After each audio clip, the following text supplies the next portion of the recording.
mga kayamit, pupunta tayo dito sa dito na tayo sa Baaw ngayon mga kauyamot. Pupunta tayo dito sa San Rafael, Barangay San Rafael. So ngayon andito tayo ngayon sa Barangay Agdangan, Baaw, Camarines Sur. Baybayin natin yung yung kalsada papunta doon.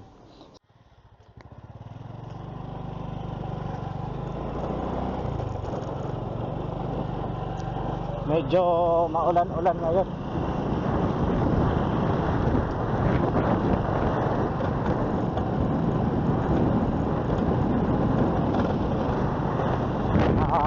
Magsisimula tayo ngayon mga kauyamot sa ating panibagong content para sa natin, may pagpatuloy natin yung pag-vlog natin sa YouTube.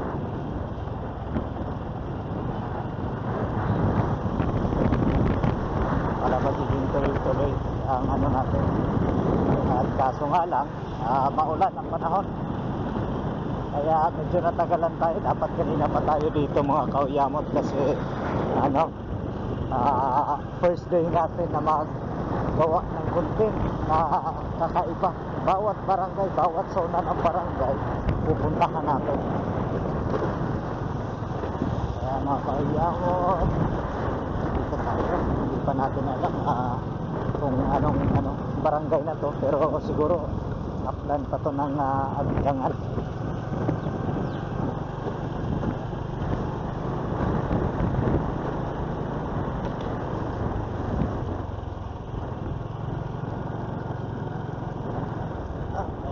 Mahirap lagay natin sa dito.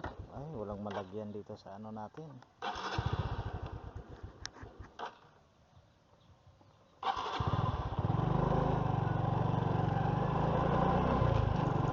Parang nakita ko na ang view na to sa panaginip ko mga kauyamot.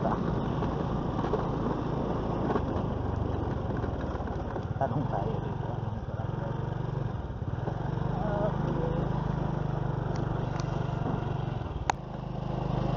Alright, patuloy tayo mga kauyamot. Ito yung view dito.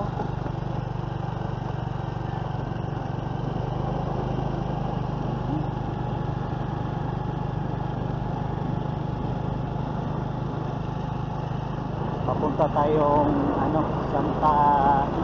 San Rafael.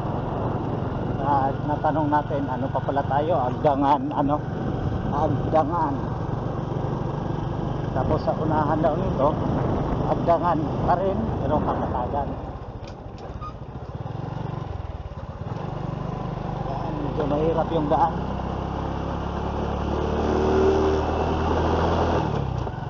Buti at nagpagas tayo kanina. Ganito pala ang daanan dito. Maulan. Ito yung kalsada. May tagusan to doon sa Ocampo. Kaso ang sabi, daw? Ang sabi, sira yung hanging bridge na tulay doon na pwedeng tumagos papuntang Ocampo.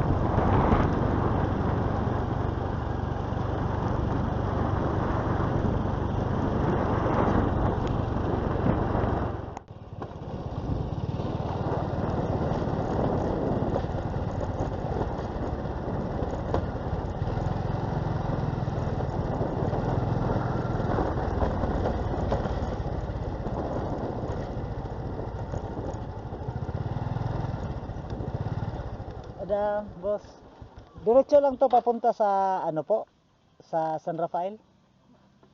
Salamat.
mahirapan yung motor natin dito kasi ano mga kauyamot, maahon, naka-high speed tayo ng mga sprocket. Gating tayo sa oras.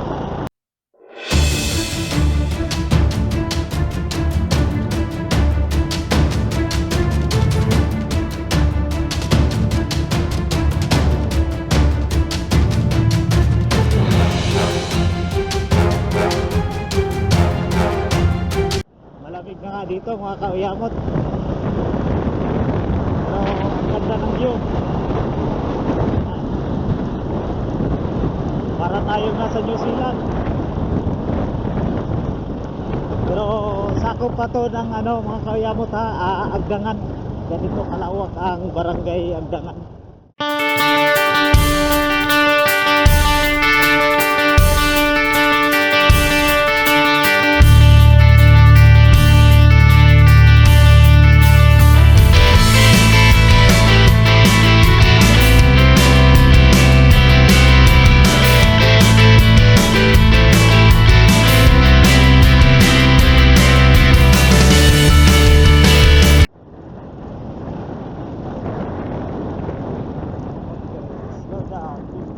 Speed limit.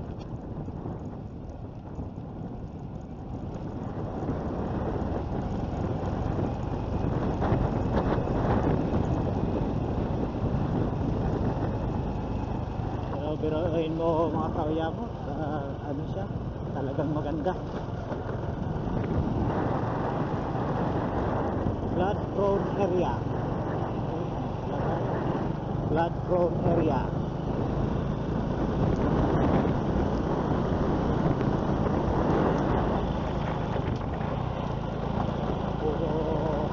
Puro kadalasan ano dito mga kauyamot, puro paahon.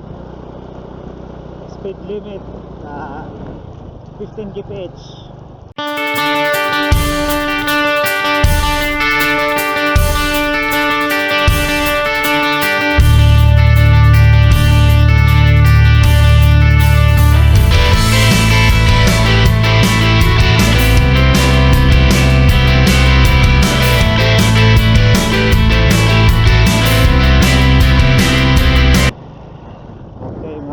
Magtatanong tayo dito ha, anong barangay na to? Madam, pwede magtanong? Anong barangay na po ito? San Rafael po. San Rafael na po, ang pinakasentro po. Sentro ka San Rafael Opo. po. Diyan po sa ano, sa may ano po, Ipan. Dyan po, sa unahan.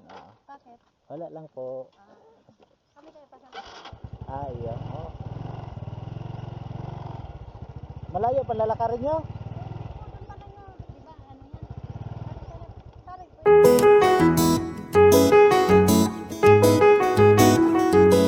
Ano ba guys? Yung na ano, San Rafael, Ipan. Tapos doon yung boundary talaga. Ang Santa Isabel po? Doon tapos sa dulo pa. Diretso lang ho. Pababa. Ayun ang boundary. Dito sa may bahay na isa, yun ang boundary ng San Rafael. Rafael. Salamat ha. San Rafael. Salamat.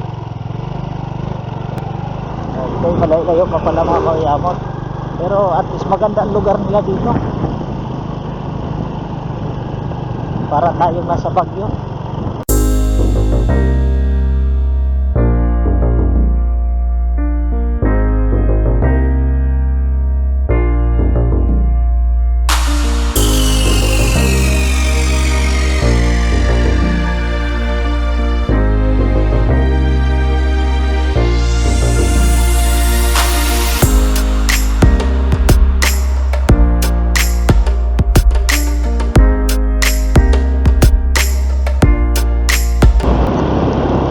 Ginamit nating camera mga kauyamot, sa totoo lang waterproof to.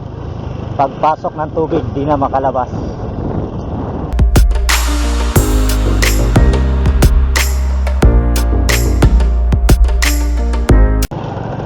Ang diretso daw nitong kalsada na to mga kauyamot, tagos tayo ng Santa Isabel. Pero dead end na yun, babalik tayo dito ulit sa dinaanan natin kasi sira yung tulay papuntang Ocampo. Yung ano yung tulay yun na ano mga kauyamot ha, hanging bridge.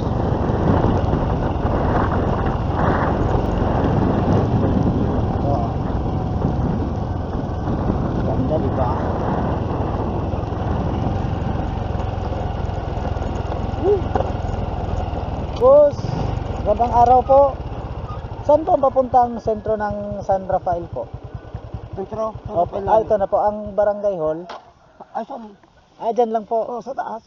Doon lang ba? Oo. Ang school, School lang. nandyan din. Oo. Di ko napansin. Ang diretsyon nito, San Santa Isabel. Isabel, Oo. malayo pa po. Yan lang. Dyan lang sa kabila. Tawid mong ilog doon. Doon lang.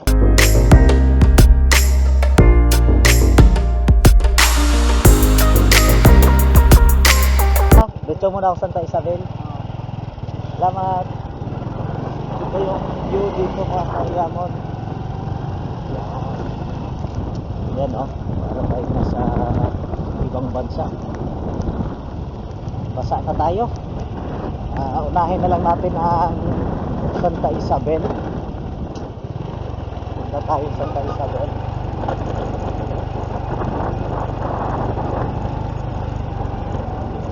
Wow. Medyo delikado nga mga kayamos dito. Madulas.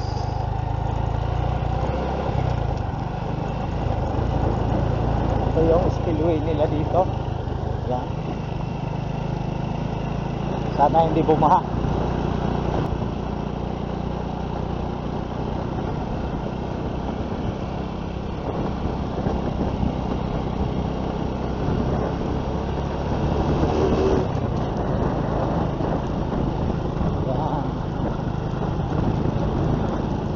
Source of income po dito mga kayamos is farming.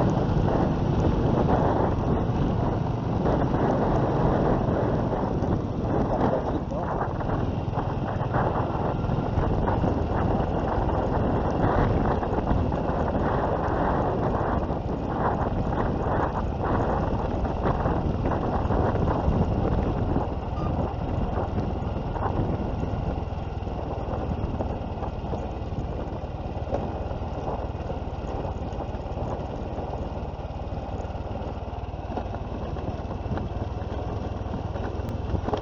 Hawak lang natin yung camera, wala tayong holder eh.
Good.